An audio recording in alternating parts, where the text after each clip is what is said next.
the unanimous Declaration of the 13 United States of America. When in the course of human events it becomes necessary for one people to dissolve the political bands which have connected them with another, and to assume among the powers of the earth the separate and equal station to which the laws of nature and of nature's God entitle them, a decent respect to the opinions of mankind requires that they should declare the causes which impel them to the separation. We hold these truths to be self-evident, that all men are created equal, and that they are endowed by their Creator with certain unalienable rights. But among these are life, liberty, and the pursuit of happiness, that to secure these rights, governments are instituted among men, deriving their just powers from the consent of the governed. That whenever any form of government becomes destructive of these ends, it is the right of the people to alter or abolish it, and to institute new government, laying its foundation on such principles and organizing its powers in such form. Whereby the legislative powers incapable of annihilation have returned to the people at large for their exercise. The state remaining in the meantime exposed to all the dangers of invasion from without and convulsions within.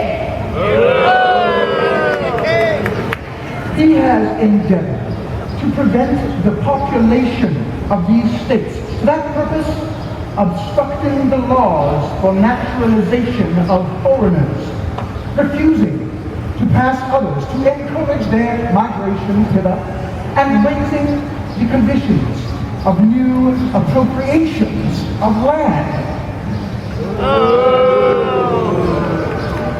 He has obstructed the administration of justice by refusing his assent to laws for establishing judiciary power.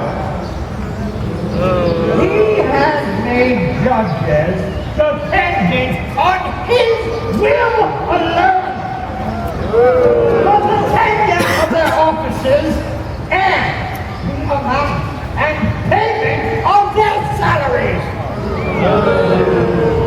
He has erected a multitude of new offices and sent hither swarms of officers to harass our people and eat out their substance. He has kept among us in times of peace standing armies without the consent of our legislature. He has affected to render the military independent of and superior to the civil power. He has combined with others to subject us to a jurisdiction foreign to our Constitution and unacknowledged by our laws, giving his assent to their acts of pretended legislation for quartering large bodies of armed troops among us, for protecting them by a mock trial from punishment of any murders which they should commit on the inhabitants of these states, for cutting off our trade with all parts of the world, for imposing taxes on us without our consent, for depriving us, in many cases, of the benefits of trial by jury,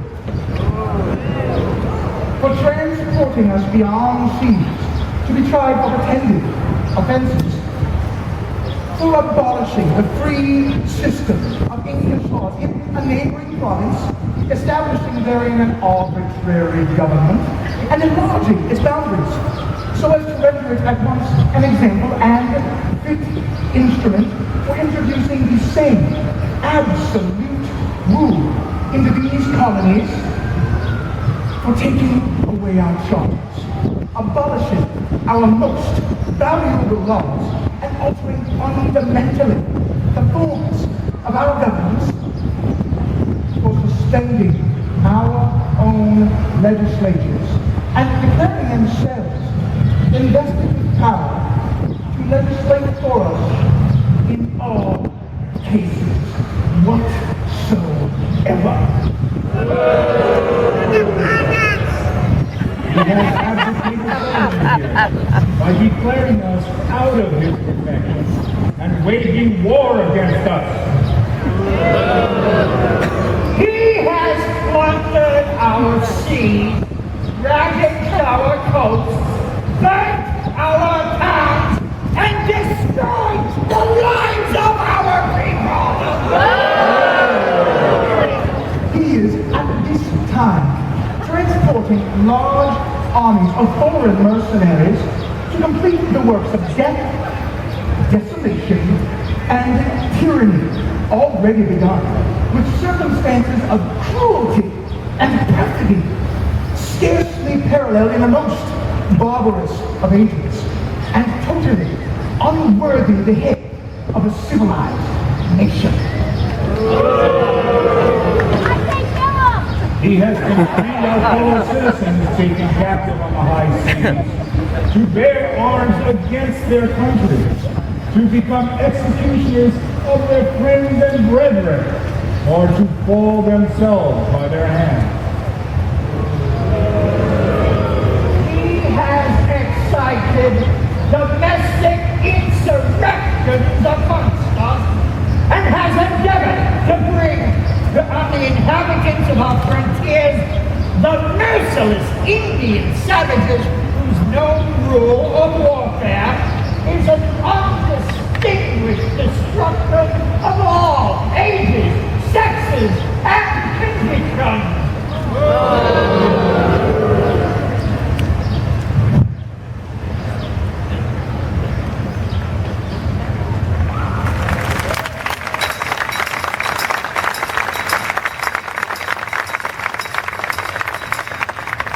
In every stage of these oppressions, we have petitioned for redress in the most humble terms.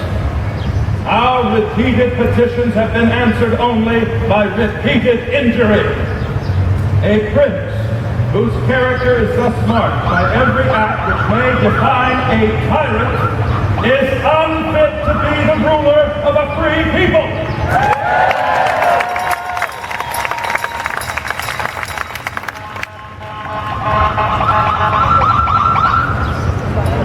Nor have we been listening to our British brethren.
Moving on. Nor have we been wanting inattentions to our British brethren. We have warned them from time to time of attempts by their legislature to extend an unwarrantable jurisdiction over us. We have reminded them of the circumstances of our emigration and settlement here, and we have appealed to their native justice and magnanimity. We have conjured them by the ties of our common kindred to disavow these usurpations, which would inevitably interrupt our connections and our correspondence. but they too have been deaf to the voice of justice and of consanguinity. We must therefore acquiesce in the necessity which denounces our separation and hold them as we hold mankind. Enemies in war, in peace, friends.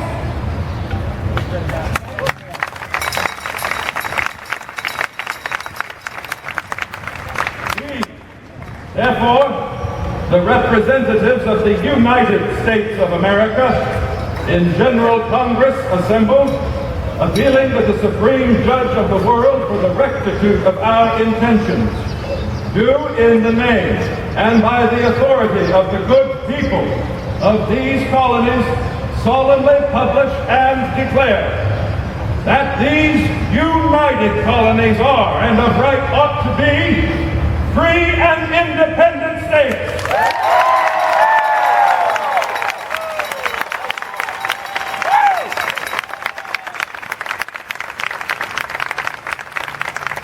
That they are absolved from all allegiance to the British Crown, and that all political connection between them and the state of Great Britain is and ought to be totally dissolved.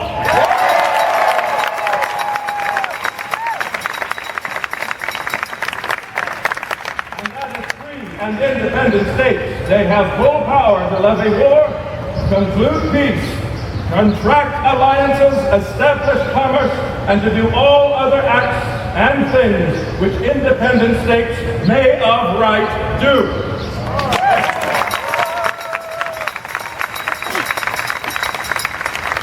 And for the support of this declaration, with a firm reliance on the protection of divine providence, we mutually pledge to each other our lives, our fortunes, and our sacred honor.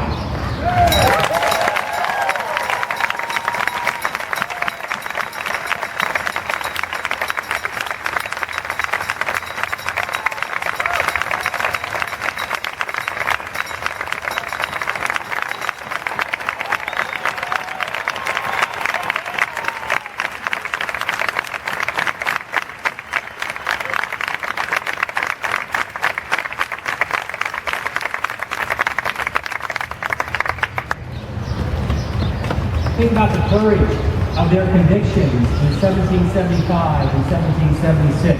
We want to thank General Washington for being with us, Mrs. Adams, Mr. Jefferson, Mr. Adams, and Dr. Franklin. One more round of applause. Thank you very much.